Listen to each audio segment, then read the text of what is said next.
अस्सलामुअलैकुम। Top Pakistani dramas channel में खुशामदीद। दोस्तों, ड्रामा सीरियल इश्किया की नई आने वाली अक़सात की प्रोमो नशर कर दी गई हैं, जिसमें आपने देखा कि किस तरह से अज़ीम ने हमज़ा को देख लिया है और फिर उसके शक पे ये मोहर साबित हो गई हैं कि ज़रूर हमज़ा और हमना का कोई रिलेशन रहा था। और इस बात का यकीन कर लेने के बाद अज़ीम का रवैया हमना के साथ बुरा होता जा रहा है। वो उस पर शक करने के साथ साथ उसे ताने देता है कि तुम मुझसे कुछ बातें छुपा रही थी, लेकिन वो बातें ज़्यादा देर तक मुझसे छुपी ना रह सकी और बिलाखिर सच मेरे सामने आ ही गया।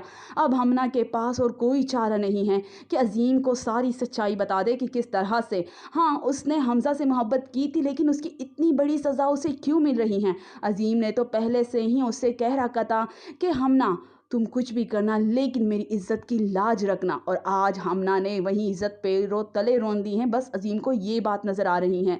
दोस्तों, ड्रामा सीरियल में आप देखने वाले हैं कि हमना के साथ अभी और बुरा होना बाकी है, क्योंकि अब उसकी बहन का यकीन भी उस पर से उठने वाला है। बाप की मौत के बाद जब बहन को इस बात का इल्म होगा कि असल में जो कुछ हुआ है उसकी बहन की वजह से हुआ है और दरअसल हमज़ा उससे नहीं बल्कि हमना से मोहब्बत करता था, ये बात रूमी को अंदर ही अंदर तोड़ रही है। तो दूसरी जानिब अज़ीम भी मुकम्मल तौर पर टूट चुका है। लेकिन इन सारी बातों में हमना का क्या कसूर था? जो रिलेशन रहा था वो तो शादी से पहले रहा था।